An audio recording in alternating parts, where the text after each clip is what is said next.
राशियाँ हमारे जीवन में एक बहुत महत्वपूर्ण रोल अदा करती हैं और ये राशियाँ को हम अक्सर केवल भविष्य की घटनाओं को बताने वाला एक टूल मान कर के छोड़ देते हैं। पर मेडिकल एस्ट्रोलॉजी में या आयुर्वेदा एस्ट्रोलॉजी में राशि का बहुत बड़ा महत्व है। राशि को समझाने के लिए हमारे आयुर्वेदा एस्ट्रोलॉजी में काल पुरुष की एक कल्पना की गई है। जैसे कि ज्योतिष के अंदर काल पुरुष की कल्पना की गई है, उसका काल पुरुष अलग है, वास्तु का काल पुरुष अलग है, उसका स्ट्रक्चर अलग है। हमारे यहाँ पर जो काल पुरुष की जो इमेजिनेशंस की गई है, वो श्री हरि नारायण से की गई। श्री हरि नारायण जो कि परम पुरुष कहे गए, काल पुरुष कि जिनका काल भी स्वयं कुछ ना बिगाड़ सके, जो कालातीत हैं, सदैव हैं, निरंतर हैं, नित्य नूतन हैं। 12 राशियां जब हम ज्योतिष में पढ़ते हैं, तो हम कहते हैं पूरे भूखंड को यानी कि पूरी भूमि को, समस्त संसार को 12 पार्ट्स में डिवाइड कर दिया गया और हर पार्ट्स को एक नाम दे दिया गया और इस प्रकार से पूरे ब्रह्मांड को 12 पार्ट्स में डिवाइड करके 12 राशियां आइडेंटिफाई की गई। हम बहुत गहराई में तो नहीं जाएंगे ज्योतिष के उन बिंदुओं को लेकर के, क्योंकि हमारा यहाँ पर मेन टॉपिक वो आयुर्वेद है, मेडिकल एस्ट्रोलॉजी है, द साइंस ऑफ लॉन्जेविटी है।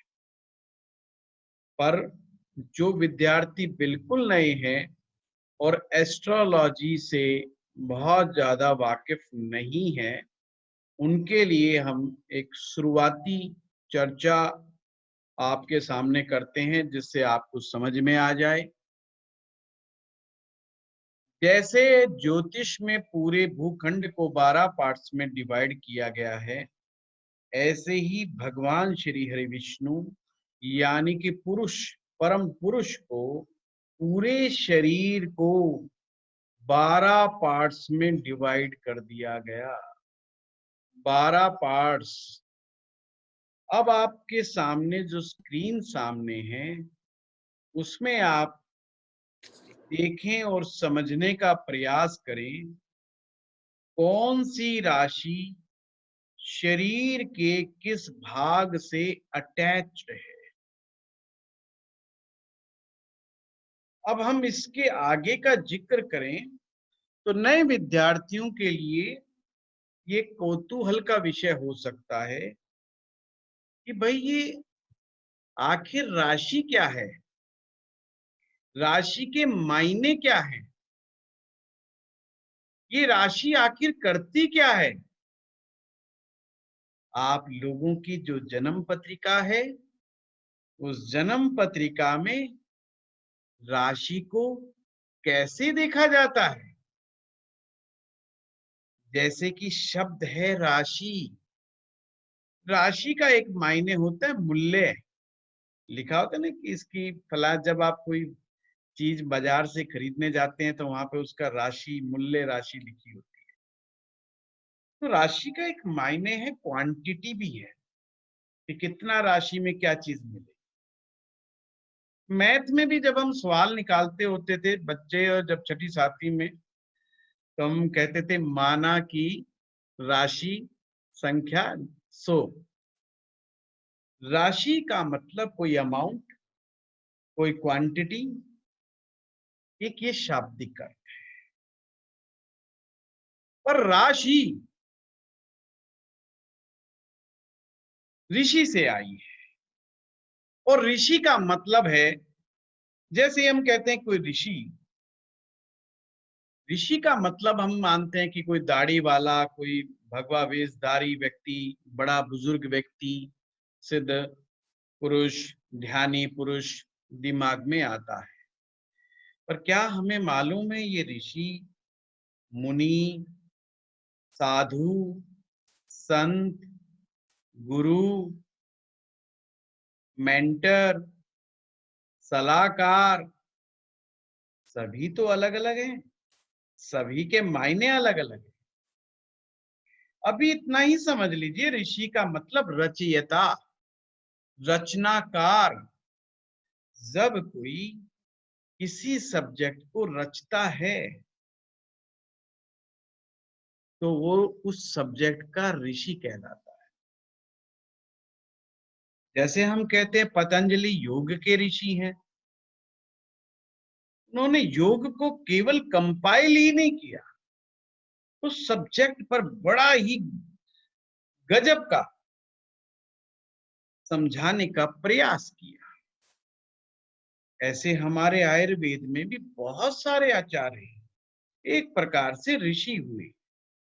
और आप जब मंत्र जाप करते हैं तो आप जरूर देखते होंगे, वहां पर आता है ऋषि उवाच। ऋषि कौन है मंत्र के, उसके बारे में भी जिक्र होता है। अब इतना ही समझ लीजिए, रचना करने वाला ही ऋषि होता है।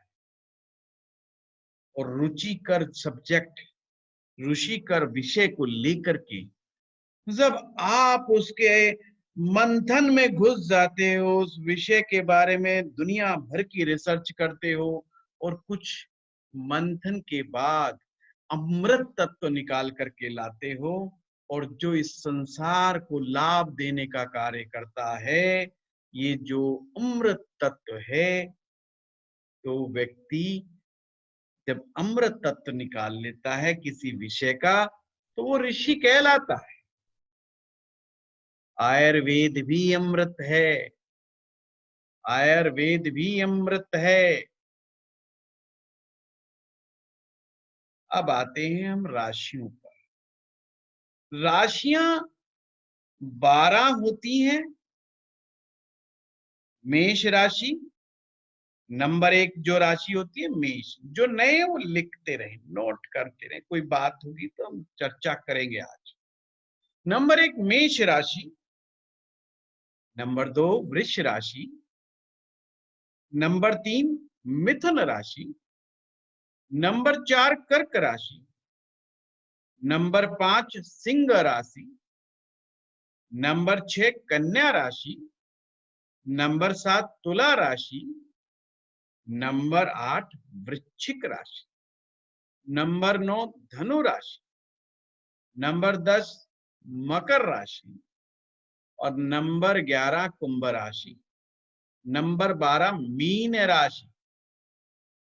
नए विद्यार्थियों को लग सकता है कि इन राशियों की डिटेल्ड कहां पर मिलेगी। बिल्कुल चिंता मत कीजिए, आप मेरे YouTube चैनल एस्ट्रो पाठशाला में जाएं, वहां पर 12 राशियों के बारे में वीडियोस दिए हुए हैं, और बहुत डिटेल्ड वीडियो दिए हुए हैं। एक एक राशि का पूरा डिटेल्ड है। आप उसमें जाकर के सुनिए, समझिए, फिर भी कोई दिक्कत आएगी हमें बताइएगा। वो भविष्य कथन के हेतु उसका विस्तार है, पर हमारा यहाँ इतना इस्तेमाल आयुर्वेदा में नहीं होगा, पर हमें इंडिकेशन सिंबॉलिक रूप से उसको लेना पड़ेगा।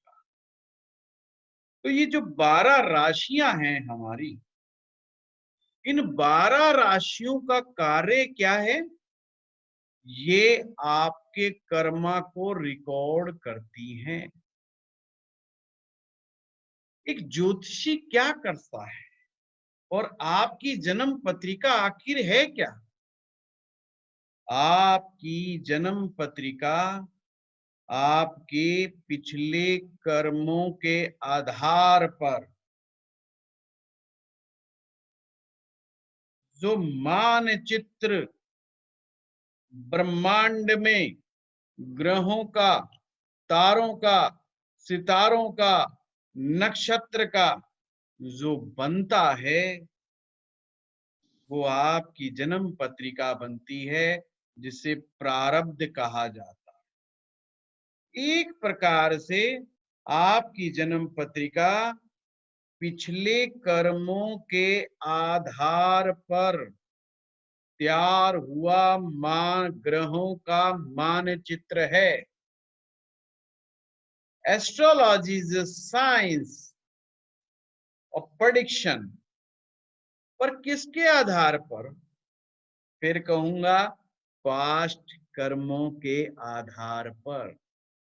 जब आप इस संसार में आते हैं, जिस क्षण आप इस संसार में आते हैं, माना कि इस समय 9:20 हुए हिंदुस्तान की घड़ी में, और इसी क्षण एक बच्चा पैदा होता है, तो ज्योतिषाचार्य क्या करता है?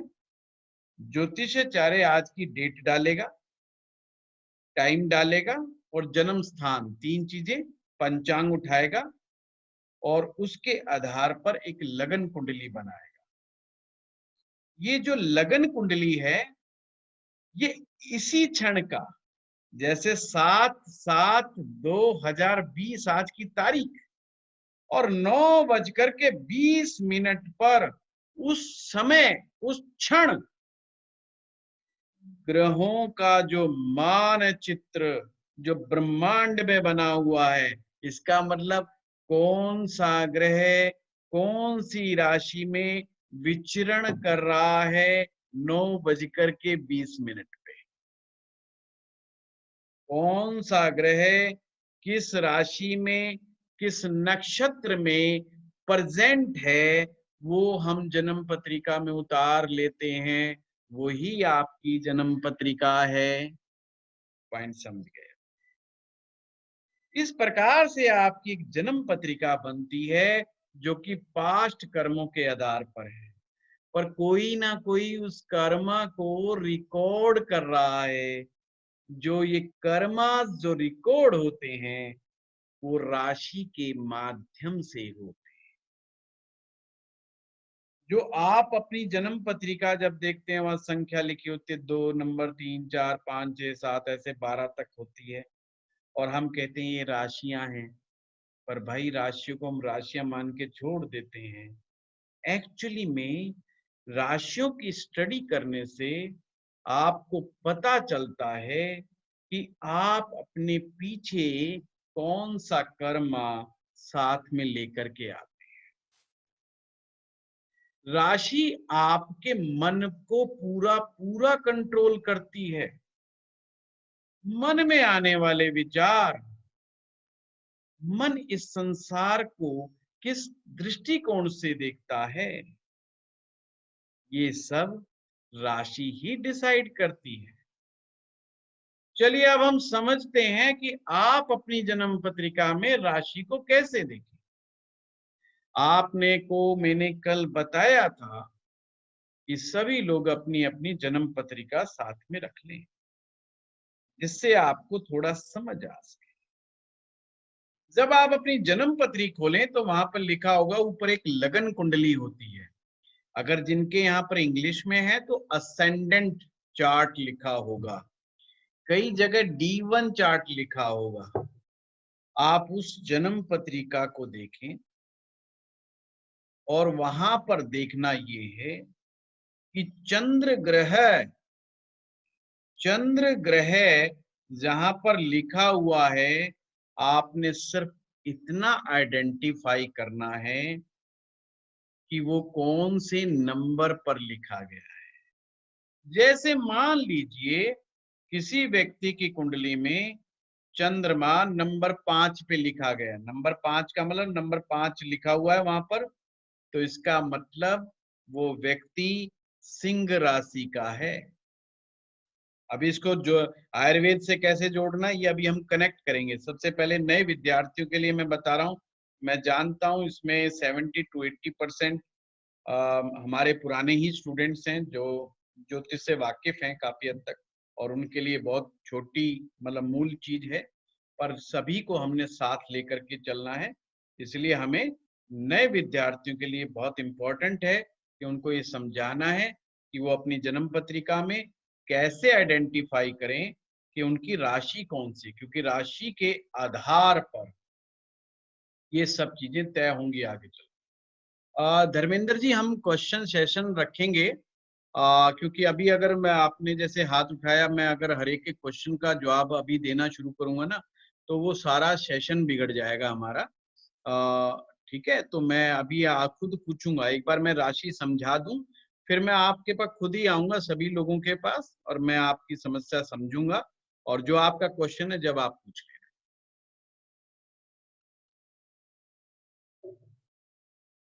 तो हमें कैसे देखना है राशि को? आपने ये देखना है कि जन्म पत्रिका में चंद्रमा किस राशि में बैठा है, वो आपकी ओरिजिनल राशि है। अब कंफ्यूजन क्या होता है कि अक्सर हम लोग इंग्लिश अखबार में भी अपनी राशि भविष्य फल देखने के लिए देखते हैं। वो महीनों के आधार पर होती है भाई, 12 फरवरी से लेकर के 16 मार्च तक, फिर इतने मार्च से लेकर अप्रैल तक ये राशि, एक महीने की एक राशि आइडेंटिफाई। हमें उस पद्धति को नहीं मानना है, हमें वो टेक्निक नहीं अपनानी है, वो वेस्टर्न एस्ट्रोलॉजी का पार्ट है। तो हमने वो अखबार वाली राशि को नहीं समझना, अपितु अपने जन्म पत्रिका में जो राशि है आपकी, आपने उसी को आइडेंटिफाई करना है। तो मैं फिर से बताऊंगा, राशि आपके कर्मों का रिकॉर्डर है, उसमें आपके सारे कर्म रिकॉर्ड हैं। राशि आपके मन पर सर्वाधिक प्रभाव डालने वाला टूल है, और काल पुरुष में राशि का संबंध, आपकी एक राशि का संबंध शरीर के किसी विशेष भाग से है। चाहिए तो अब मैं आप लोगों के पास आता हूं, जिन्हें, जो भी नए विद्यार्थी हैं, उन्हें मुझे लगता है कि ज्यादा जरूरत है, तो वो हैंड रेज करें, जो कुछ पूछना चाहते हैं, ताकि मैं उनके पास आके बात कर सकूं। हाँ, इंद्रानी जी बताइए। गुरुजी नमस्कार। नमस्कार इंद्रानी जी। गुरुजी बस मेरे को एक ही कंफर्म करना था। मैंने एक ऐप से अपनी कुंडली निकाली, तो वहां पे अगर मून से करस्पॉन्डिंग जो भी नंबर आ रहा है, तो यस, वो आपके जो चार्ट में उसके करस्पॉन्डिंग जो जोडियक साइन है उसके साथ ही वो उसका ही उसी को वो रिप्रेजेंट वो वो करेगा। आपकी अपनी राशि है। जैसे एक बार नए विद्यार्थी देख करके बताएं, जैसे आप ही बताइए कि कौन से नंबर की राशि में है आपका चंद्रमा। सर लग्न कुंडली में ही देखना है ना हमें? लगन कुंडली में सिर्फ नंबर देखना है कि जहां पे सर चंद्रमा बैठा हो। 12 है, 12। तो 12 है, यानी कि मीन राशि, राशि नंबर होगी। 12। ठीक तो है सर। इसका मतलब है कि इंद्रानी जी आपकी मीन राशि है, और जी सर। मीन राशि का संबंध हमारे पांव से है। पैरल से है जी सर। हमारे पांव से, तो आप जैसे चित्र में देख रहे होंगे काल पुरुष में, तो वो संबंध पांव से है। अब इसके विषय में मैं आगे कहूंगा। चलिए पहले औरों से पास चल दें। थैंक यू और सर। देखिए, अगर जो नए विद्यार्थी जिनको ज्योतिष नहीं आता, प्लीज वो हाथ रेज करें, क्योंकि ऐसा ना हो मैं फिर आगे निकल जाऊं, तो उसमें फिर आपको बाद में समझने में दिक्कत हो। बिल्कुल किसी प्रकार का कोई हेजिटेशन ना फील करें, अपनी बात को रखें, क्योंकि अभी तो मामला रेक्टिफाई बड़े आराम से हो जाएगा, क्योंकि हमें ये राशि का मैटर को समझना है। चलिए, फिर इसका मतलब सभी को राशि का मालूम है, ठीक है। आ, तो आपको अपनी अपनी राशियों को आइडेंटिफाई करना है।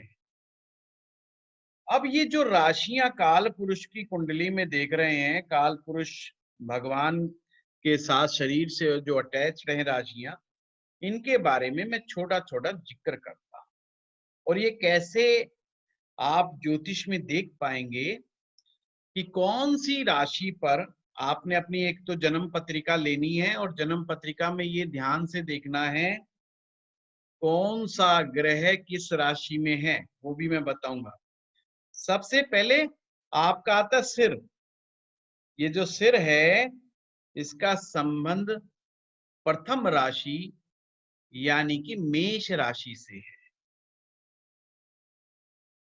मेष राशि आपके दिमाग को, ब्रेन से रिलेटेड जितनी भी तकलीफें होंगी, शायद सिर पे चोट लगने की बात हो या ब्रेन से रिलेटेड कोई दिक्कत हो, ब्रेन हेमरेज की समस्या हो जाए, ब्रेन में क्लॉट जम जाए, अन्य कोई मानसिक समस्या पैदा हो जाए, ये जभी होगा जब मेष राशि ज्योतिष के अनुसार पीड़ित होगी।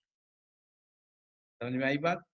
अगर मेष राशि में पाप ग्रह का दुष्प्रभाव जब होगा, या तो आपकी बाय बर्थ चार्ट में ये प्रॉब्लम हो या गोचर में। गोचर का मतलब होता है कि अभी प्रेजेंट में कोई ग्रह आपकी राशि में ऐसा प्रवेश कर गया जिसकी वजह से आपके शरीर का वो हिस्सा परेशानी में आ जाएगा। ये हमारा प्रेडिक्टिव पार्ट है, ज्योतिष का प्रेडिक्टिव पार्ट है, जिससे जन्म पत्रिका देख करके पता लगाओगे। नंबर एक बात, मनुष्य की प्राइमरी प्रकृति क्या, प्राइमरी प्रकृति का मतलब नेचुरल प्रकृति क्या है, यानी जब वो पैदा हुआ तो उसके शरीर की प्रकृति क्या है। दूसरा, अभी जो ग्रहों की दशा चल रही है, गोचर की स्थिति चल रही है, उससे प्रकृति में कहां पर इम्बैलेंस हुआ। तीन बातें बड़ी इंपॉर्टेंट है, प्रकृति, विकृति और अग्नि। ये हर इंसान की इंडिविजुअल होती है। प्रकृति उसके शरीर की क्या प्रकृति है, फिर उसके अंदर के शरीर की विकृति भी दिखाता है, और 5 प्रकार की अग्नि होती है, वो हम आगे चल के डिस्कस करेंगे। शरीर की जो पंच अग्नि होती है वो भी एक इंडिविजुअल अग्नि होती है, उसके बारे में भी चर्चा आएगी आगे। बताइए क्या नहीं समझ में आया? जैसे 12 पार्ट्स आपका जो स्क्रीन है उसमें काल पुरुष का दिखाया हुआ है, और यहाँ पे कुंडली में 12 बॉक्सेस है, राइट? Yes yes. तो उसको कैसे क्या करना है? आप श्री जी ये देखिए, चंद्र ग्रह कहीं इंग्लिश में मून लिखा होगा या हिंदी में चंद्रमा लिखा होगा। आप पहले उसको आइडेंटिफाई कीजिए कि चंद्रमा किस नंबर पे मून लिखा है। हाँ, मून लिखा है। आपने हाँ। ये देखना अपने हस्बैंड की कुंडली में कि ये मून कौन से नंबर पर बैठा है, वहां पर 8 नंबर में है जी। हाँ, 8 नंबर। 8 नंबर, यस, हाँ। दैट्स ए वृश्चिक राशि, स्कॉर्पियन जॉडियक साइन इंग्लिश में।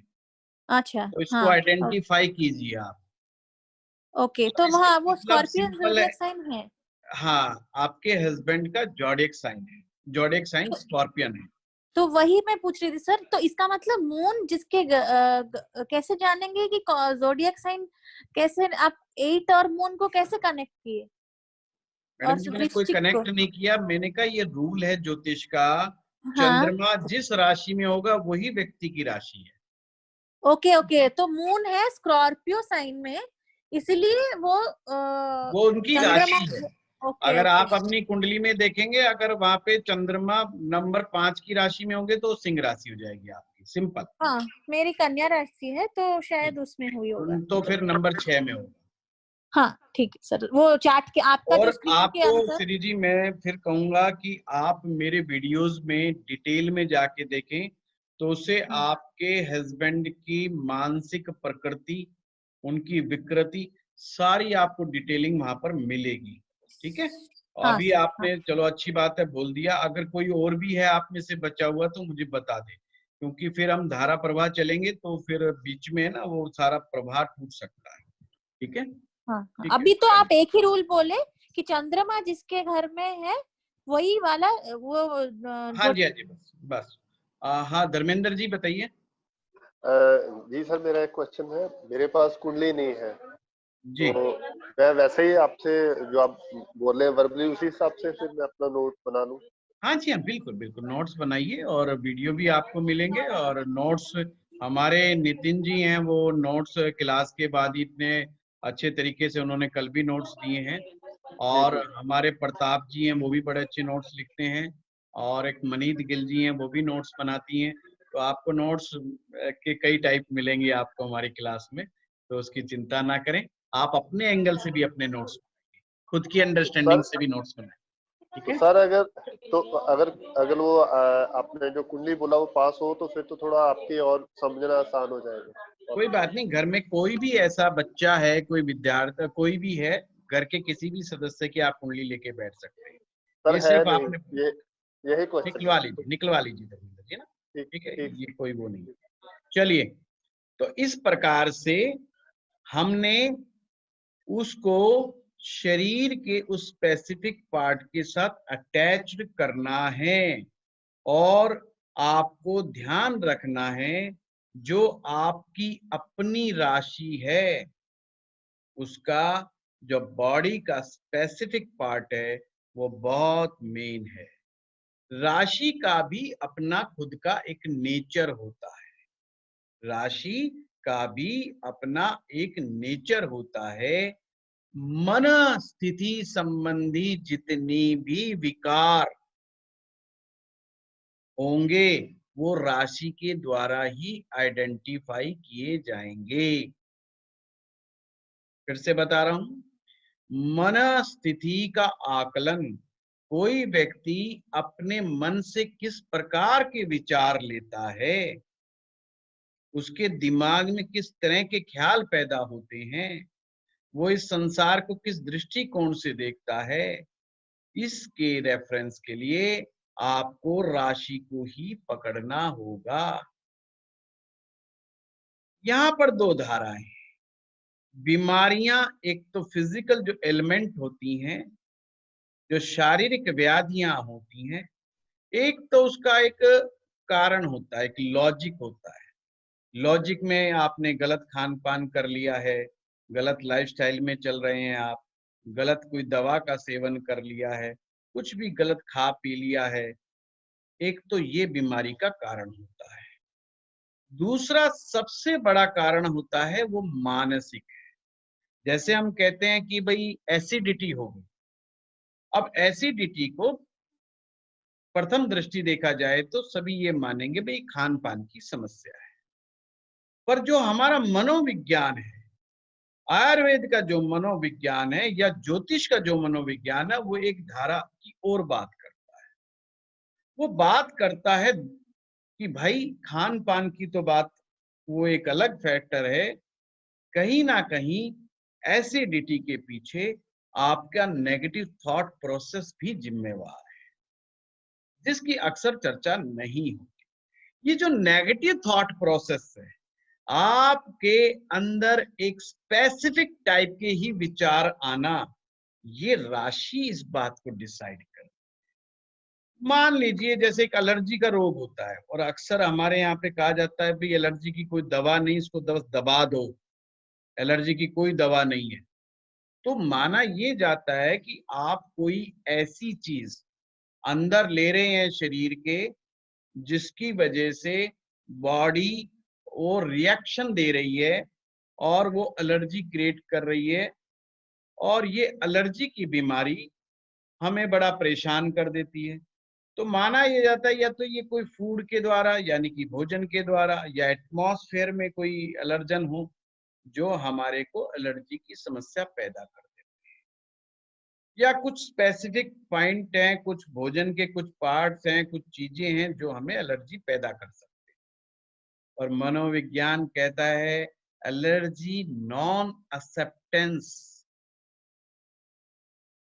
है।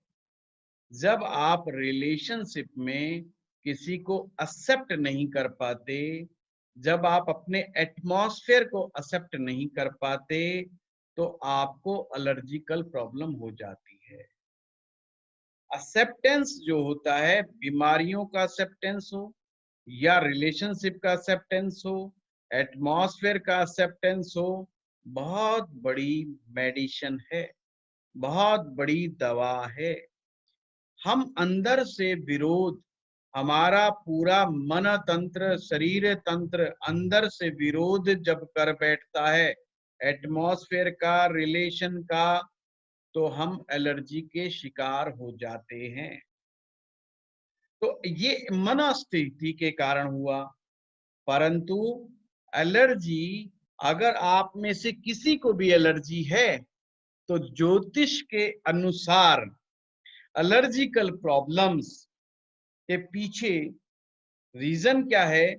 दूध से बनी हुई चीज और नमक का किसी भी तरीके से एक साथ सेवन करना आने वाले समय में आपको एलर्जिकल प्रॉब्लम्स दे सकती है।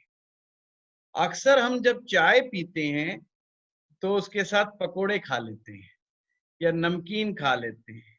चलो और समझदार है तो हम बिस्कुट खा लेते हैं, बिस्किट में भी नमक है। और चाय में हम ये भूल जाते हैं कि इसमें दूध है। हम चाय को चाय समझ लेते हैं पर दूध को हम उसको समझ नहीं पाते।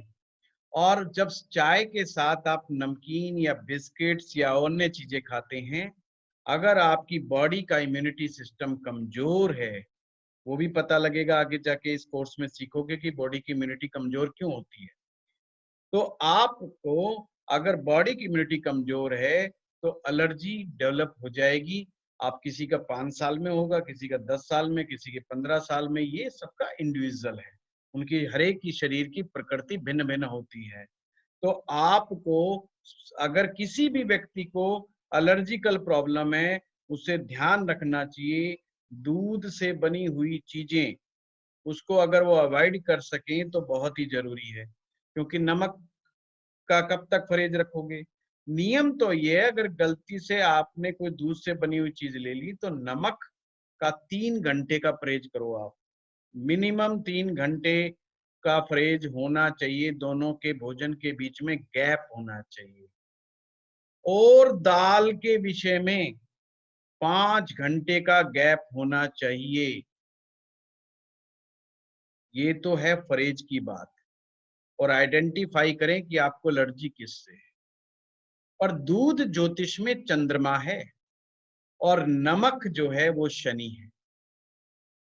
किसी भी तरीके से जब जन्म पत्रिका में शनि चंद्रमा की युति बन जाए, या चंद्रमा शनि के घर में आ जाए, या शनि चंद्रमा के घर में आ जाए, या कोई दृष्टि संबंध बन जाए, स्थान परिवर्तन बन जाए, इस तरह का कोई भी योगा योग बन जाए तो एलर्जी उस इंसान को होगी ही होगी। एलर्जी के प्रति वो बड़ा प्रोन होगा। कोई ना कोई किसी ना किसी प्रकार की एलर्जी उसको हो सकती है। फिर से कहूंगा, श्वास की एलर्जी, डस्ट की एलर्जी, इवन कई लोगों को फूल से भी एलर्जी हो जाती है। फूल का अगर उनका वो गुल चला जाए, थोड़ा सा खुशबू के रूप में अंदर चली जाए तो कईयों को एलर्जी हो सकती है। कुछ भी हो सकता है। राहु और चंद्रमा, जिसके बारे में कल मैंने क्लास में जिक्र किया था, ये भी श्वास संबंधी एलर्जी देते हैं, छाती संबंधी एलर्जी देते हैं, ब्रोंकाइटिस एलर्जी दे देते हैं। ये युति संबंध, चलो इसके बारे में तो हम बात करेंगे।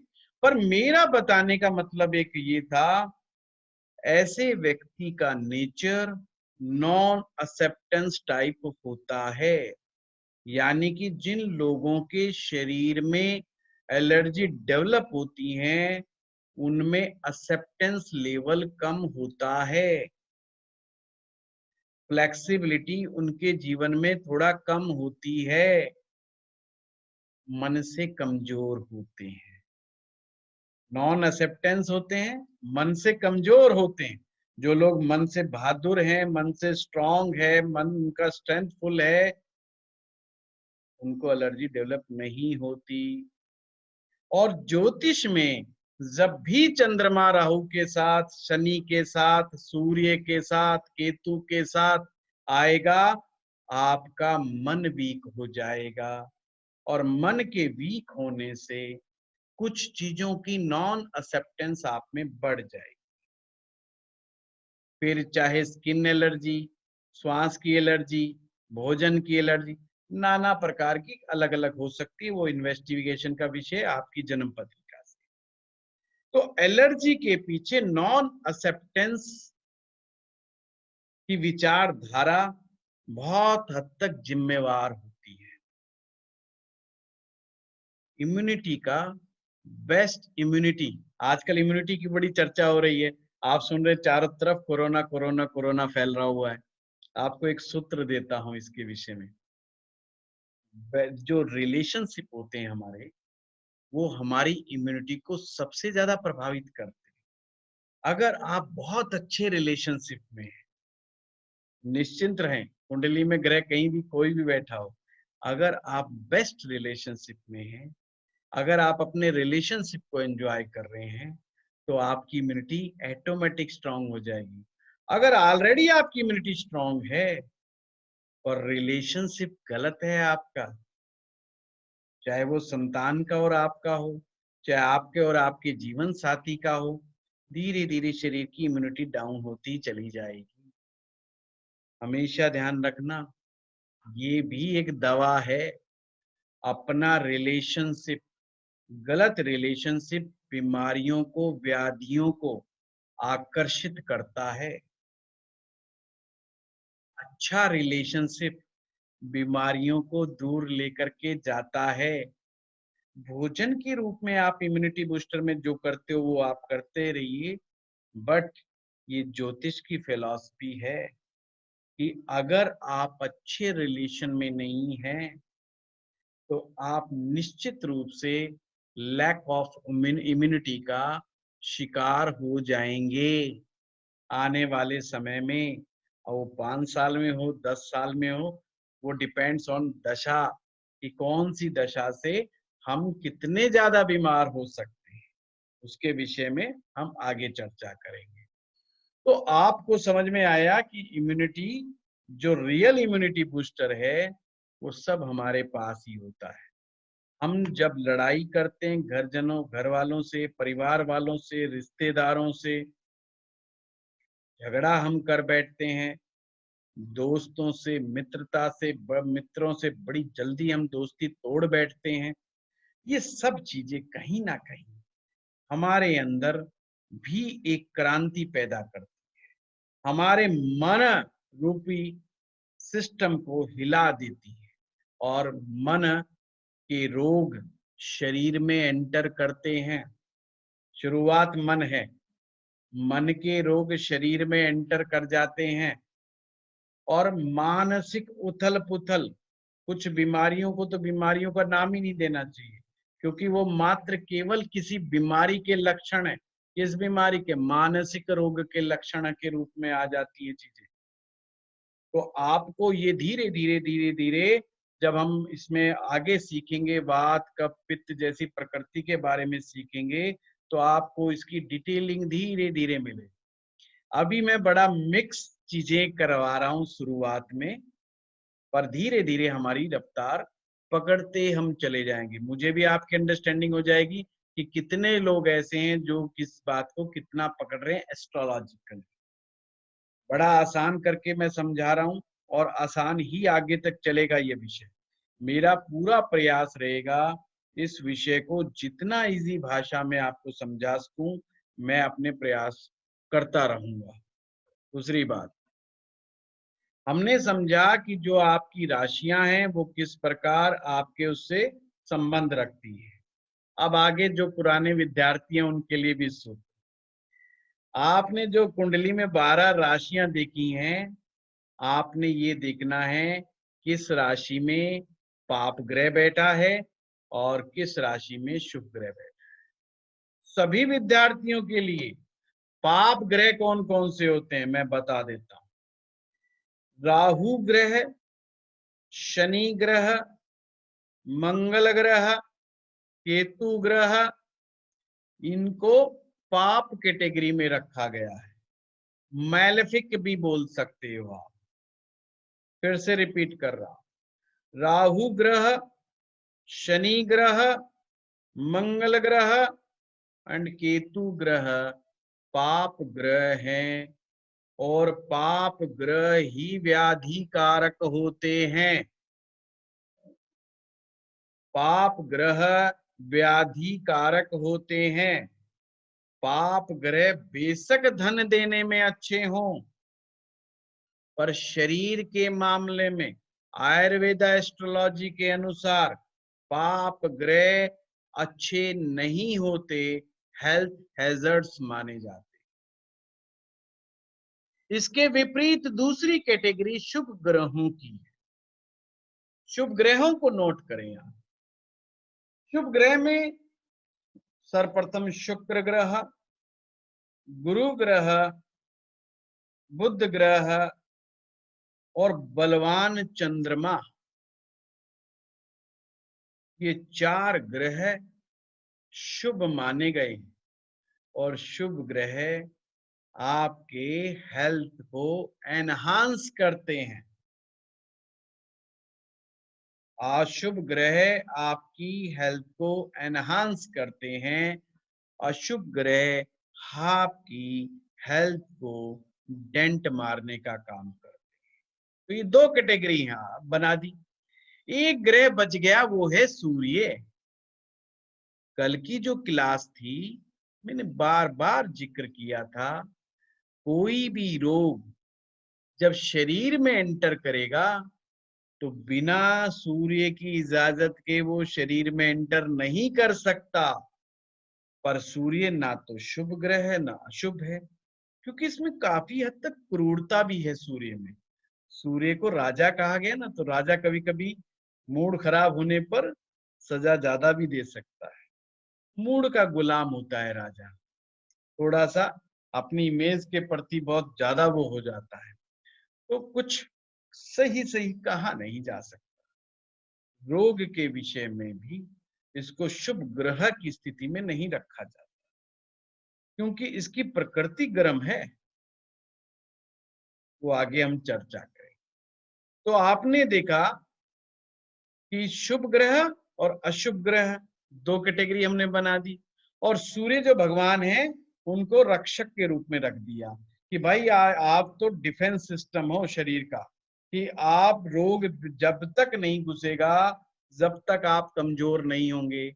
शरीर का जब तक डिफेंस सिस्टम कमजोर नहीं होता, कोई भी रोग शरीर में एंटर नहीं होता। ये परिभाषाएं हैं डॉक्टरी भाषा की, या एक आम आदमी के समझने में काम आती हैं परिभाषाएं कि रोग किस प्रकार से हमारे शरीर में एंटर करते हैं। अब हमने करना क्या है, ये आपके लिए सभी के लिए एक होमवर्क है, अपनी पुराने स्टूडेंट्स के लिए खास करके। सभी अपनी अपनी कुंडली में ये देखें कि किस राशि में कौन सा पाप ग्रह बैठा हुआ है, किस राशि में कौन सा पाप ग्रह बैठा हुआ है। और कन्या राशि के मामले में विशेष सावधान। कन्या राशि रोग देने में बड़ी क्षमतावान होती है, बड़ी सामर्थ्यवान होती है, और कन्या राशि में जो ग्रह बैठेगा वो पक्का रोग देगा ही देगा, उससे बचना बड़ा मुश्किल है। फिर मैं बता रहा हूं आप सभी के लिए होमवर्क, आपने अपनी जन्म पत्रिका में आइडेंटिफाई करना है कि आपका कौन सी राशि में पाप ग्रह बैठा है। वो पाप ग्रह को आइडेंटिफाई करना है। पाप ग्रह 4 हैं बताए मैंने, शनि, राहु, मंगल, केतु, ये 4 ग्रह, इनको आइडेंटिफाई कीजिए। अगर आप में से कुछ विद्यार्थी ग्रुप में भी अपनी कुंडलियां डालना चाहते हैं सिर्फ ये आइडेंटिफाई करने के लिए, तो भी डाल सकते हैं। पुराने विद्यार्थी मदद कर देंगे उनको ये बताने में कि अगर किसी को नहीं समझ में आ रहा तो हमारे जो पुराने स्टूडेंट बहुत अच्छे हैं वो मदद करेंगे आप सभी की, कि किस तरीके से कौन सा पाप ग्रह किस राशि से संबंध बना करके बैठा हुआ है। तो इस प्रकार से ये आपके लिए एक होमवर्क बना है और आप इनको आइडेंटिफाई करें। ये पाप ग्रह ही उन राशियों में रोग पैदा कर रहे हैं। अब मान लीजिए जैसे कि सिंह राशि, अब आप चित्र में देख रहे हैं कि सिंह राशि का संबंध काल पुरुष के पेट से है, स्टोमक, पेट से रिलेटेड है सिंह राशि। अगर सिंह राशि में किसी व्यक्ति की कुंडली में राहु ग्रह विराजमान है, तो राहु क्या है? पाप ग्रह। तो वो सिंह राशि को पीड़ा देगा, और जब सिंह राशि पीड़ित होगी तो वो पेट को पीड़ा देगी। ये एक सामान्य सा नियम है बीमारी को आइडेंटिफाई करने।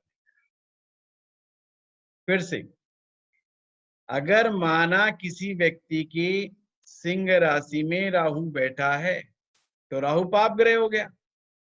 तो जब पाप ग्रह है तो वो पेट को डिस्टर्ब करेगा। चलो राहु मत लो, शनि ले लो। शनि अगर सिंह राशि में बैठा है, राशि वही है, देखो बस इतना आसान टेक्निक बता दी कि पाप ग्रह बैठा है, शनि बिठा दिया हमने जी, तो भी व्यक्ति का पेट डिस्टर्ब रहेगा।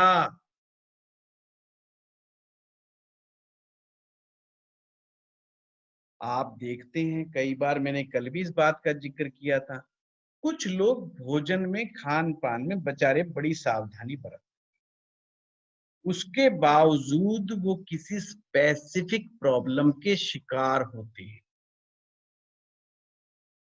कि जैसे मेरे पास कई बार एक ऐसे केस भी आया कि एक सज्जन ने मुझे कहा कि साहब, जो मैं कुछ भी खा लूं एसिडिटी होनी ही होनी, खिचड़ी खा लूं तो भी,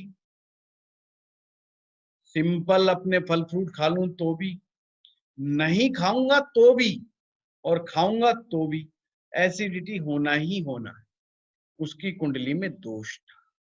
चलो एस्ट्रोलॉजिकली तो जो बताया सो बताया, उसकी रेमेडी बताई कि आप जो भी खाएं भगवान को भोग लगा करके खाना शुरू करो, डायरेक्ट मत खाइए, आपकी एसिडिटी में प्रभाव पड़ेगा। और कमाल की बात, 6 महीने बाद उन्होंने जो मुझे फीडबैक दिया, वो कहते पंडित जी अब काफी रिलीफ है, बहुत रिलीफ है, 100% तो नहीं पर मैं 70% रिलीफ पा गया। वो भगवान श्री कृष्ण को मानते थे और वो भगवान श्री कृष्ण को ही भोग लगा करके हर चीज खाते थे, प्रसाद के रूप में खाने लगे। चाहे चरणामृत लें, चाहे भोजन लें, चाहे वो खाना खाएं, दाल रोटी खाएं, कुछ भी खाते पहले भोग लगाते फिर खाते। पास्ट कार्मिक संबंध था।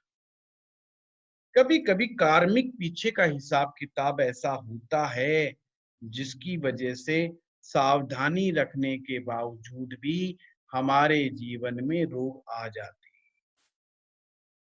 ये जो विषय है, ये आपको रोग से कैसे बचाया जाए, आयुर्वेद की फिलॉसफी क्या है, आयुर्वेद किस प्रकार से आपकी मदद करता है, ऐसे आपको टिप्स बताए जाएंगे।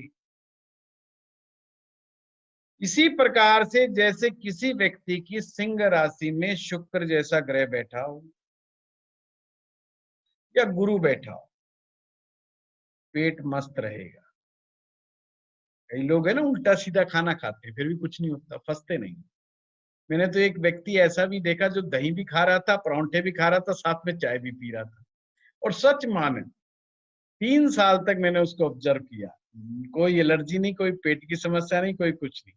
मैं भी बड़ा हैरान होता था कि यार ये दही का और चाय का क्या कॉम्बिनेशन हुआ भाई, ये तो निषेध भोजन है।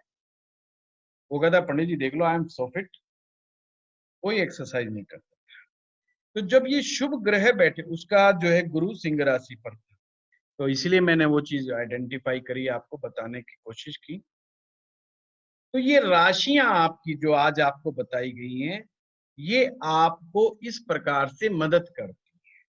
जब शुभ ग्रह बैठे होते हैं या शुभ ग्रहों का प्रभाव होता है आपकी राशि पर, तो राशि का संबंध शरीर के जिस ऑर्गन्स के साथ है, परमात्मा के आशीर्वाद से ऑर्गन्स ठीक होता है, फिट होता है।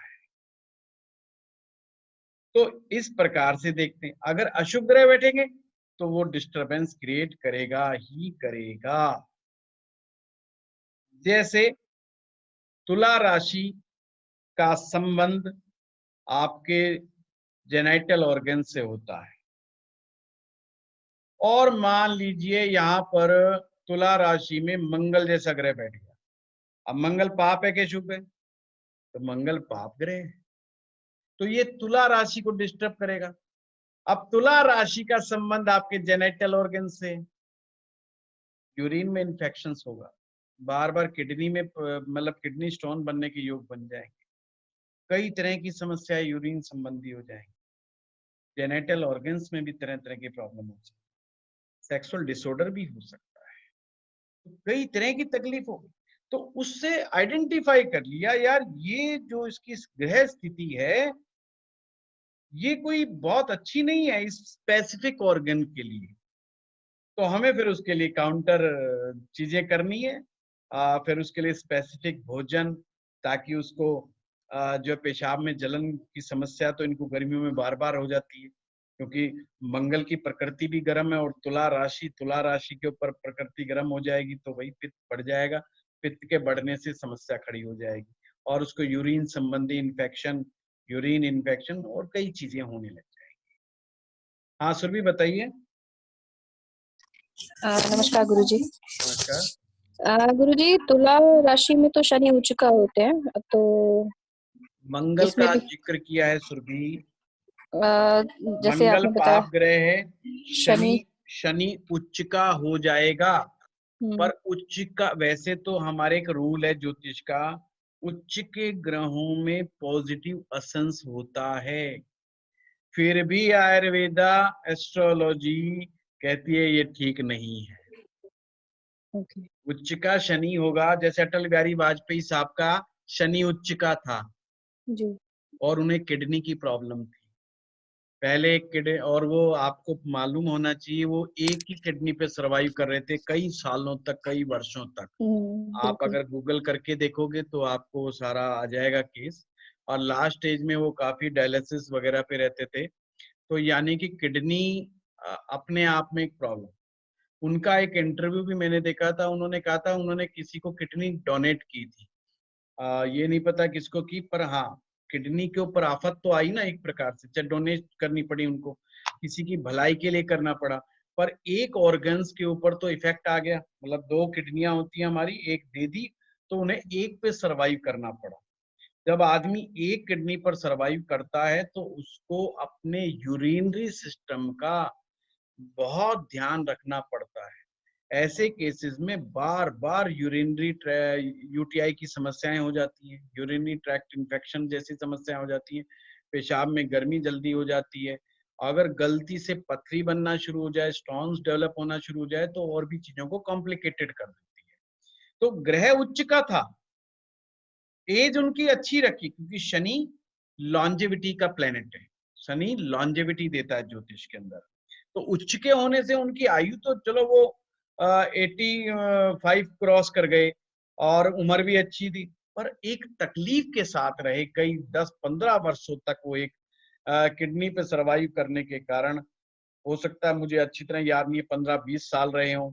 तो आप सोचिए जब व्यक्ति का कोई ऑर्गन कंप्रोमाइज्ड होता है तो उसको उस चीज का बड़ा ध्यान रखना पड़ता है। ये बेस्ट एग्जांपल है कि शनि तुला राशि में था, उच्च का था, उसके बावजूद उनको किडनी की समस्या थी, जबकि होना तो ये चाहिए था अगर ये शुभ असर होता, यानी कि तुला राशि पर नेगेटिव असर नहीं होता, तो किडनी कंप्रोमाइज नहीं होती। मैंने तो यहां तक भी देखा है तुला राशि में जब पाप ग्रहों का असर पड़ जाता है, कभी किडनियां मात्र कुछ एंटीबायोटिक लेने से या पेन किलर कुछ समय खाने तक ही फटाफट खराब हो जाती है। वैसे तो उसका एक मेडिकल रीजन बता दिया जाता है कि पेन किलर ना लें और ना लें, वो एक अलग विषय, पर हमारा विषय ज्योतिष है कि भाई वो तुला राशि उससे पाप ग्रहों से ज्यादा पीड़ित हो गई, इसलिए किडनी का ऑपरेशन कराना पड़ गया या किडनी ट्रांसप्लांट कराना पड़ गया, और यूरिन संबंधी इन्फेक्शन तो बार बार होते रहते हैं उन लोगों को। तो ये पाप ग्रहों का एक दुष्प्रभाव दे, ये मैंने बड़ी आसान टेक्निक बताई, इसलिए मैंने कहा सिर्फ आपने 2 कैटेगरी बनानी है, शुभ ग्रहों की और अशुभ ग्रहों की। और सिर्फ राशि में देखना शुभ बैठे हैं कि अशुभ बैठे, और फिर हम देखेंगे एक वही डिफेंस सिस्टम, और डिफेंस सिस्टम हमारा सूर्य है। सूर्य मजबूत है, डिफेंस मजबूत है, फाइट होती रहेगी, युद्ध होता रहेगा, और वो कोशिश करेगा कि कोई रोग शरीर में एंटर ना कर जाए। डिफेंस सिस्टम कमजोर है फिर तो भाई घुसेगा ही घुसेगा। और कहां पर सबसे ज्यादा बड़ा अटैक होगा? जिस राशि पर भी पाप ग्रह का असर है और राशि का संबंध शरीर के जिस चक्कर से, वहीं से ही दिक्कत आए। जैसे मैं बात करता, मेष राशि सिर है, वृष राशि आपका ये गर्दन है, चेहरा है, फिर मिथुन राशि आपका गला है, ये पार्ट हो गए, है ना। Sir, how vocal to cords, know that Surya is strong? वो बताएंगे श्री जी, आप अभी चलेंगे ना, अभी अच्छा, धीरे धीरे okay. थोड़ा थोड़ा जिक्र रोज ज्योतिष का भी होगा और रोज आयुर्वेद का भी होगा, है ना। अभी अभी नहीं, बस जल्दबाजी नहीं करनी। ठीक है सर, ओके। हम एक वर्कशॉप भी ले लेंगे, कोई चिंता नहीं है, आप उसकी चिंता ना करें, है ना। Sir I have one question. Sir आपने कुछ कन्या राशि के बारे में आप कह रहे थे, अभी आ रहा हूँ अमृता जी, अभी आ रहा हूँ। गुरुजी मिथुन राशि, गुरुजी आपने बलवान चंद्रमा कहा शुभ ग्रह में, जी तो चंद्रमा क्या दो तरीके के होते हैं? हाँ जी, देखो हमारा जो पूरा पक्ष महीने का देखें तो एक शुक्ल पक्ष का चंद्रमा होता है, कृष्ण पक्ष। शुक्ल पक्ष का मतलब होता है बढ़ता हुआ चंद्रमा, जब वो अपने साइज को बढ़ता है। जी जी जी। 15 दिन जब पूर्णता की तरफ आता है, जिसे हम पूर्णिमा बोलते हैं, उस दिन उसे फुल मून कहा जाता है। फुल मून होता है, फुल मून से अगले दिन प्रतिपदा लग जाती है और वो per day down down down down अपने साइज को डिक्रीज करता हुआ चला जाता है और लास्ट में गायब हो जाता है। उसे हम अमावस्या कहते हैं। जो ये अमावस्या वाला चंद्रमा होता है, अमावस्या की तरफ बढ़ता हुआ चंद्रमा होता है, ये कमजोर चंद्रमा माना जाता है। जी, ओके।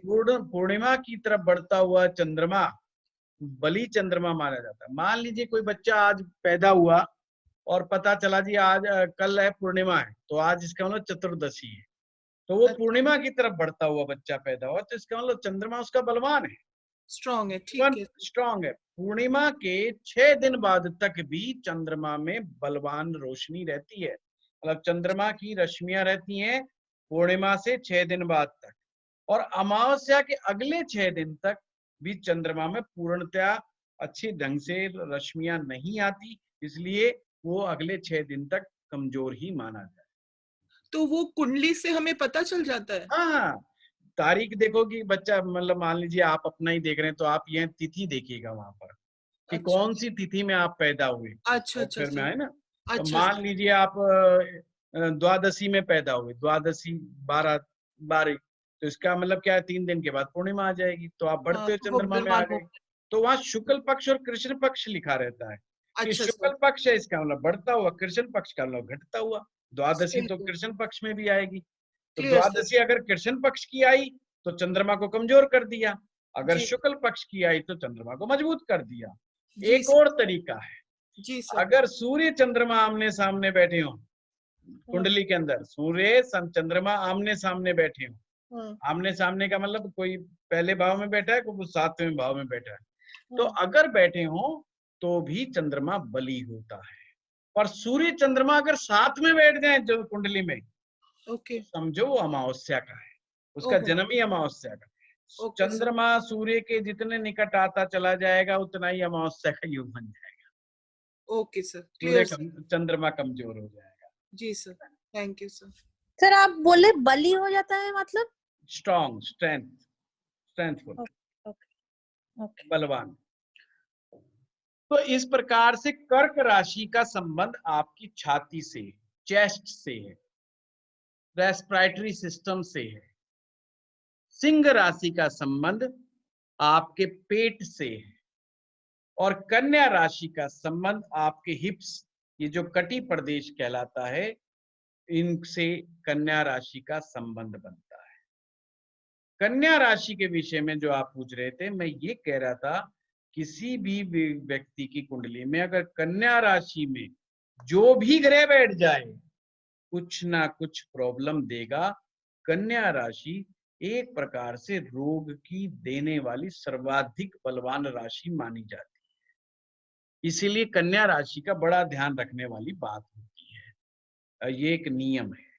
और सर इसी किसी का मून उधर बैठा हो तो, अगर मून ही वहीं बैठा हो फिर? तो मून जो है मानसिक कष्ट देगा लता जी, है ना, क्योंकि कन्या ने देना है कष्ट। अब चंद्रमा है मन, तो चंद्रमा बैठा है तो कफ संबंधी विकार देगा, मानसिक रोग। कफ माने कोल्ड से रिलेटेड तकलीफें देगा, छाती से संबंधित तकलीफें देगा। ये कफ की बीमारियां आती हैं, वो हम डिटेलिंग करेंगे। अभी इतना मान लीजिए स्ट्रेस देगा, क्योंकि चंद्रमा का मन से संबंध। ठीक है सर। तुला राशि जेनाइटल ऑर्गन्स। वृश्चिक राशि, वृश्चिक राशि में हमारे कुछ गुप्त बीमारियां, गुप्तांग से संबंधित जो प्रॉब्लम्स होती हैं वो वृश्चिक राशि में कवर होती हैं।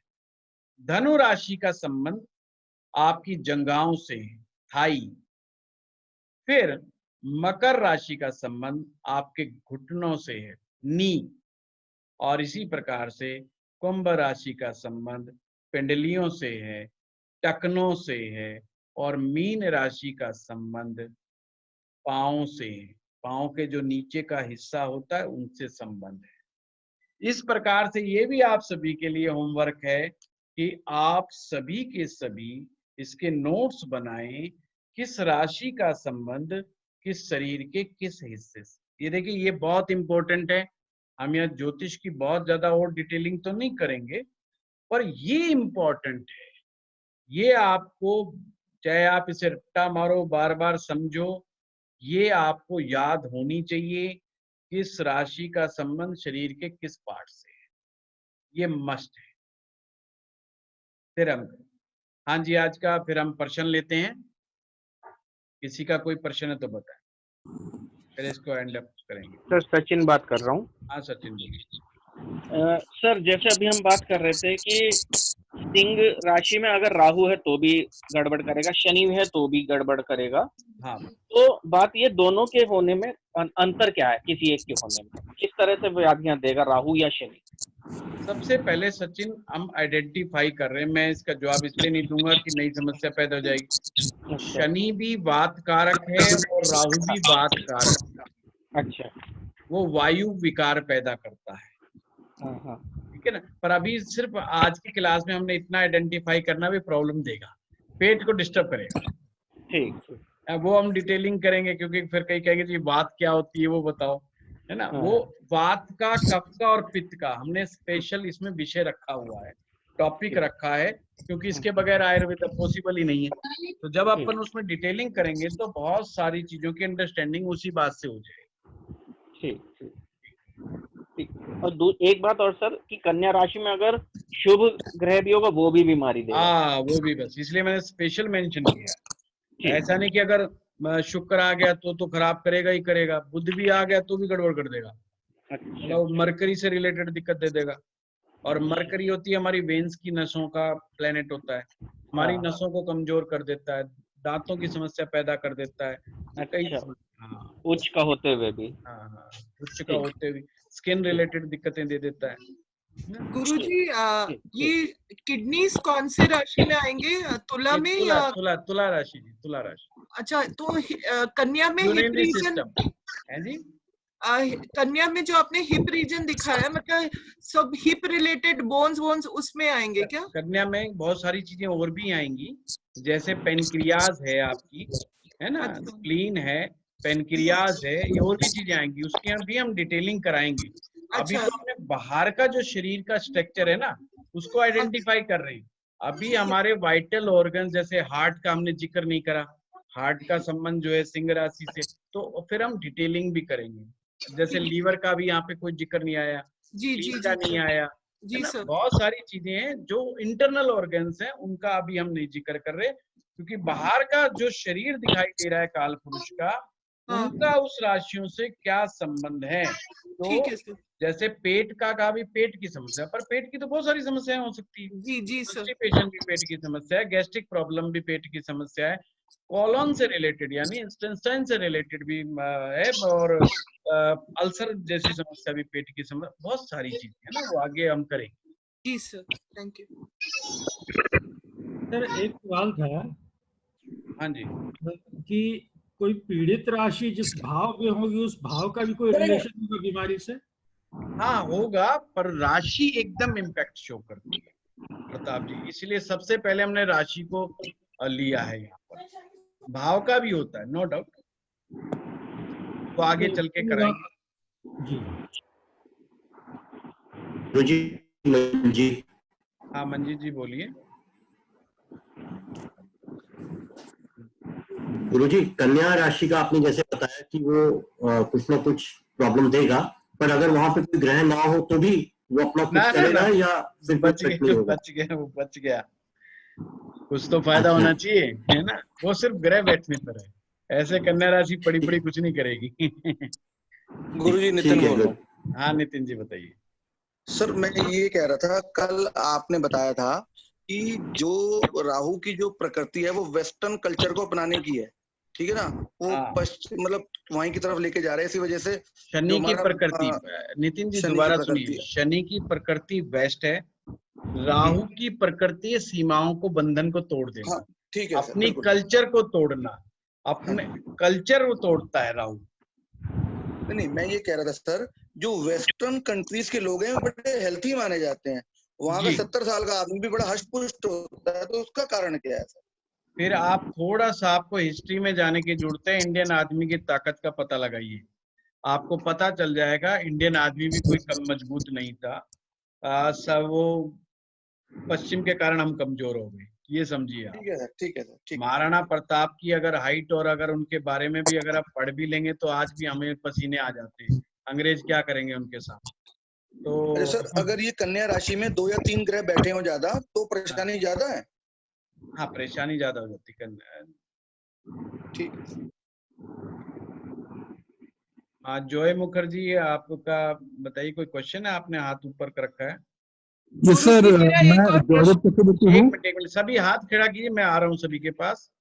हाँ जॉय बोलिए। हाँ सर नमस्कार, मेरा प्रश्न ये है कि मेरा मेष राशि में 4 ग्रह है। अच्छा। तो उसमें सारे जो रोग है वो क्या मतलब सर में हाँ कर सकते हैं, सारे नहीं करेंगे, सारे नहीं करेंगे। जो पाप ग्रह होगा, समझिए बात, पाप ग्रह सिर्फ परेशानी पैदा करेगा, शुभ नहीं। अच्छा सर, पर मेरा तो सर में कोई रोग तो नहीं है। मेरा आप आइडेंटिफाई कीजिए जॉय, पहले आप आइडेंटिफाई कीजिए पाप। आप है ना ग्रुप में भेजिएगा अपनी, इसीलिए मैंने सभी को कहा, अभी आप नए हैं तो हो सकता है कंफ्यूजन खड़ा हो सूत्र को समझने में, तो हमारे पुराने जो स्टूडेंट्स हैं वो सब आपकी मदद करेंगे, ताकि मुझे ज्यादातर जो प्रॉब्लम है सर वो नॉर्मली सर्दी का है, तो सर्दी सब आ जाएगा, उसमें सब आ जाएगा, वो चिंता मत करो, है ना। ठीक है, और जो है यहाँ पर इंद्रानी जी, यहाँ बताइए। सर मैं आपने कहा कि कन्या राशि को संभाल के रहना चाहिए, तो ये कोई एज पर ज्योतिष का नियम है या इसका भी कोई लॉजिक है कि सिर्फ कन्या राशि को? कन्या राशि जब हम देखेंगे, अभी मैं आपको कराऊंगा शरीर की प्रकृति और शरीर की विकृति। जो शरीर की जो विकृति होती है वो कन्या राशि में जाके फॉल करती है, या जो हमारा ज्योतिष में रोग भाव होता है वो छठा भाव होता है, छठा भाव रोग भाव है। अच्छा सर। और काल पुरुष की कुंडली के अनुसार जो कन्या राशि फॉल करती है वो रोग भाव में फॉल करती है, इसीलिए वो रोग देने में ज्यादा सक्षम होती है। Okay sir, clear sir, thank you. हाँ संजना जी बताइए। सर अगर एक राशि में 2 प्लैनेट्स हैं, लाइक शनि और मंगल, हाँ जी, तो वो दोनों ही पाप ग्रह हो गए जी, तो किसका इफेक्ट ज्यादा होगा सर? दोनों में ये देखना पड़ता है संजना जी की किसकी डिग्री कम है। सबसे कम डिग्री का प्लेनेट जीत जाता है और उसी का इम्पैक्ट सबसे ज्यादा होता है। मान लीजिए एक ग्रह 0 डिग्री से 30 डिग्री के बीच में होता है जी। तो अगर मान लीजिए मंगल 5 डिग्री का है और 8 या 9 डिग्री का शनि है, तो डिग्री कम हुई मंगल की, तो मंगल जीत जाएगा। तो फिर मंगल अपना इम्पैक्ट दिखाएगा, तो मंगल का इम्पैक्ट होता है, मंगल नेगेटिव पित्त होता है, अब आगे बताऊंगा आपको कि नेगेटिव पित्त से कौन कौन से रोग होते हैं, पर गुस्सा जल्दी पैदा कर देगा। और अगर इसके विपरीत शनि जीत जाएगा, मतलब शनि कम डिग्री का हुआ, तो फिर वो पेशेंस देगा, गुस्सा देगा, पर आदमी उस गुस्से को बाहर नहीं निकालेगा। अगर मंगल जीत जाएगा तो आदमी गुस्से को बाहर भी निकालेगा, अपना पूरा रिएक्शन शो। शनि अगर हो जाएगा तो फिर वो रिएक्शन नहीं शो, पर गुस्सा होगा अंदर, वो अंदर ही अंदर घूमता रहेगा। ओके। हाँ राहुल जी। सर मैं सुमिता बोल रही हूँ। हाँ सुमिता जी बताइए। सर मुझे पूछना था कि अगर मेष लगन की कुंडली में छठे उसमें मतलब कन्या राशि में बुध और शुक्र दोनों ही हैं, तो ये छठे हाउस में भी हैं और दोनों भी हैं, तो इसका मतलब क्या इम्पैक्ट रहेगा? ये अच्छा नहीं होगा ना। तो मतलब किस टाइप की डिजीजेस आती हैं शुक्र से? वो मैं सारा डिटेलिंग आपको कराऊंगा। शुक्र ग्रह से फिर भी डायबिटीज, यूरिन से रिलेटेड, इमोशनल डैमेज। अच्छा। क्योंकि वीनस है ना, वाटर एलिमेंट का प्लेनेट है, तो वाटर एलिमेंट का जो प्लेनेट होता है, वाटर का संबंध हमारे इमोशन से, हमारे यूरिनरी सिस्टम से है। यानी कि वाटर रिलेटेड तकलीफें, इमोशंस रिलेटेड तकलीफें, यूरिनरी सिस्टम से रिलेटेड तकलीफें शुक्र दे देता है। साथ में मन खुश नहीं रहता आदमी का। समझ गया। ठीक है सर, थैंक यू। सिर्फ ग्रहों के बैठने से होता है या दृष्टि का भी असर पड़ता है? दृष्टि का तो मैंने प्रताप जी मैंने कहा ना, फर्क पड़ता है बहुत मामूली, मतलब वो अमूल चूल परिवर्तन नहीं कर सकता। जी नेहा जी बोलिए। मैं अभी आ रहा हूँ सभी के पास, प्लीज जिनको मैं कहूँ वो एक बार कीजिए, नहीं तो गड़बड़ हो जाएगा। हाँ नेहा जी आपने हैंड रेज किया हुआ है, एनी क्वेश्चन? अनम्यूट कर लो अपने आप को। हाँ जी नमस्कार। नमस्कार। हाँ जी नेहा जी।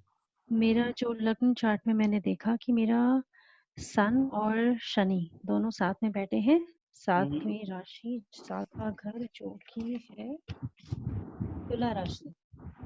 तुला राशि में आपने कहा सूर्य शनि साथ में बैठे हैं ना? हाँ, और दोनों की डिग्री सन के 24 से और सैटर्न की 25। आवाज कट गई आपकी नेहा जी, क्या कहा? सूर्य की डिग्री और शनि की डिग्री ऑलमोस्ट सेम है, 24 25।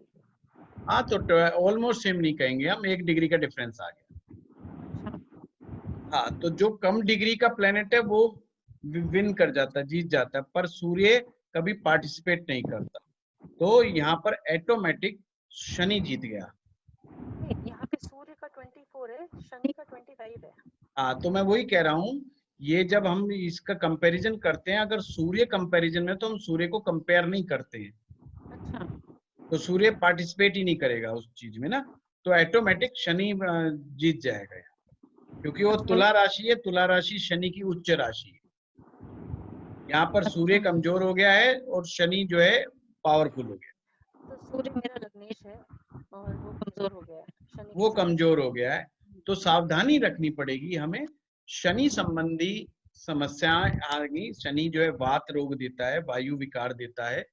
वायु विकार से क्या होता है कि आदमी में जल्दबाजी, हड़बड़ाहट ज्यादा होती है, इम्पेशंस होता है, और जो है शरीर जो है में भी जो है बेचैनी रहती है, एक अलग ही प्रकार की। वो डिटेलिंग आएगी जब मैं आपको बताऊं। आज्ञापाल जी। हेलो सर, अगर कन्या राशि में कोई भी प्लैनेट ना बैठा हो तो फिर नहीं होता कोई रोग? नहीं फिर हमने दूसरी राशियां देखनी है कि प्लेनेट पाप ग्रह कहाँ बैठा है। कन्या राशि का तो ध्यान रखना विशेष रूप से, क्योंकि वहाँ शुभ भी बैठ जाएगा तो भी दिक्कत दे देगा। हाँ जी वही तो मैं बोल रहा हूँ। हाँ, अगर कोई भी राशि ना बैठा हो तो फिर ना बैठा हो तो भगवान का शुक्र मनाओ, अच्छी बात है। ठीक है sir, thank you. Urmi Gupta ji. मेरा एक ही क्वेश्चन है, आपने कहा था Saturn gives long life. Longevity, yes. Longevity, but Saturn is also the one to make the body ill. Yes, व्याधि कारक का। तो सर इसका कॉम्बिनेशन, इसका लाइक लॉजिक क्या हुआ? मतलब एरिया रगड़ते रगड़ते जो लोग, मतलब आई डोंट नो। भाई हमें कौन सा देवता मारता है? लास्ट में कौन आते हैं? यमराज आते हैं। और हु इज यमराज? यमराज जो है शनि के भाई हैं, यमुना जी उनकी बहन है। उनका मकसद है, यमराज शनि के माध्यम से प्राण हरता है, और शनि वात कारक है। जो हमारी वृद्धावस्था है वो सारी की सारी शनि के अंडर में आती है। जब तक वात ज्यादा नहीं होगा, वायु कुपित नहीं होगा, प्राण नहीं जाते। अगर वायु बैलेंस है शरीर में तो लॉन्जेविटी बनी रहेगी। वो आगे आपको आकर के सारा वो आएगा, पर हाँ कुल मिला के शनि जिनका अच्छा है, जिनकी बात बैलेंस होती है, वो लंबा जीते हैं। और बात ये आजकल कलयुग में बड़ा सता रही है आजकल, है ना, ये वायु ही है। मूड फिर जाता है, फटाफट मूड चेंज होते हैं, मूड स्विंग्स होते हैं, सब वायु का ही कारण। जिनमें वात विकार होगा ना, बिना रात को नींद नहीं आएगी, व्हाट्सएप पे चिपकेंगे, फेसबुक पे चिपकेंगे, जाके उसके साथ चिपकेंगे, तो ये सब क्या है, ये हम अपने बात को शांत करने के लिए दौड़ते हैं और उल्टा ज्यादा बात पैदा कर लेते हैं, और ये कहीं ना कहीं बहुत बुरी तरह डैमेज करते हैं। वात जो है भरी जवानी के अंदर वात बैलेंस ही होना चाहिए, जवानी में इम्बैलेंस वात नहीं होना चाहिए, क्योंकि नहीं तो इम्पेशंस क्रिएट कर देता है वात गति दे देता है, हर काम में उसे गति चाहिए, हर चीज में। फिर वो क्या करेगा, घर वालों से लड़ेगा, लड़ाई करेगा, झगड़ा करेगा, सब कुछ करेगा, क्योंकि इम्पेशंस है बहुत ज्यादा, तो हर चीज उसी समय। हाँ अमिताभ जी, अनम्यूट कर लीजिए अपने आप को, अनम्यूट कर लीजिए, आपने म्यूट कर लिया। हाँ जी, अनम्यूट कर लिया। सर एक सवाल था सर। सर वो ये था कि जैसे जो पॉलिटिशियंस हैं, इंडिया में पॉलिटिशियंस को हम जानते हैं इस तरह के होते हैं, तो सर वो लोग एंजॉय भी करते हैं, तो पूछना मैं जाना तो हैगा ही है। और प्लीज सारे ये म्यूट कीजिए। हाँ जी तो सर मैं जानना चाहता था, इसमें क्या पाप ग्रह को न्यूट्रलाइज कर देता है शुभ ग्रह, या क्या होता है कि बिकॉज व्हाटएवर दे डू कुछ होता नहीं है, मतलब क्या रीजन क्या है सर? अमिताभ जी, आपके किसी पॉलिटिशियन से ऐसे घनिष्ठ संबंध रहे जिसको आपने उनकी लाइफ में बहुत नियर से देखा हो? नहीं, ऐसा ये सबसे ज्यादा बड़े रोगी होते हैं। पहली बात तो पाप ग्रह ही नेता बनाता है, समझ लीजिए। शुभ ग्रह जिनके होते हैं वो कभी नेता नहीं बनते। अच्छा। तो ग्रह इंसान एंजॉय करता अपनी लाइफ को, बीवी के साथ, बच्चों के साथ, विद बेस्ट रिलेशनशिप, अपना प्लान बनाता है फ्यूचर के, मस्त रहता, रिस्क नहीं लेता जी। टोटल नेतागिरी रिस्क जोन में रहती है। तो रिस्क जोन में खतरों से खेलने का मादा सिर्फ पाप ग्रह दे सकते हैं, और पाप ग्रह ही बीमारी देते हैं। अगर मैं मोटा मोटी बात करूं, क्योंकि मेरे पास पॉलिटिशियन बहुत आते हैं और मैं पॉलिटिशियंस के साथ बहुत ज्यादा मैं रहा हुआ हूं, और हमारे घर पे आना जाना बहुत ज्यादा है इन लोगों का, और चुनाव के समय तो ये बढ़ जाता है। ये हर ज्योतिषी के साथ है, ये नहीं कह रहा कि मेरे साथ ही है, पर हर एक के साथ है। पर हमारा इतना नाम है कि मुझे और कुछ लोगों से मेरी बड़ी घनिष्ठता भी है, जो आज भी सत्ता में भी हैं। कहने का तात्पर्य ये है, कौन कौन से रोग बताऊं जो नहीं होते, बस वो सिक्रेटिव लोग होते हैं। राहु से राजनीति आती है, और राहु जो सिक्रेसी का बहुत बड़ा प्लेनेट है। मेरे ख्याल से 100 सांसदों में से 90 सांसद दवा खा के या दारू पी करके सोते होंगे तो नींद आती होगी। बहुत बड़ा ratio, it may be more than 90%, more भी। इसमें male and female both are combined. मतलब ऐसा नहीं कि महिलाएं तो नहीं होकर, या तो नींद की गोली खा के सो रहे हैं, या वो किसी अन्य साधन का इस्तेमाल करके सो रहे हैं, उनको रात को नींद ही नहीं आ रही है। और नींद का हाल बहुत बुरा है, बीपी की समस्या है, क्योंकि कोई भी छोटा मोटा आदमी आकर के उसको 2 बात सुनाने लग जाता है, और उसको सुनना पड़ता, बोल सकता नहीं, बोलेगा वोट कट जाएगा। हर बात पे ध्यान, बोलने में 4 बार सोचना पड़ेगा, किस जाति का, किस मजहब का है, कितना वोट है, इसके साथ कौन कौन है, हर चीज का दिमाग लगाना पड़ेगा उसे। तो ये तो मेरा मानना है, जब इस जन्म में पाप ग्रहों का प्रभाव ज्यादा हो जाता तो इंसान नेता बन जाता है। अच्छा, ठीक है, ये पुराने पाप कर्मों का हिसाब किताब है, चुकता नेता। It's not a good sign for the good life. जी, धन्यवाद।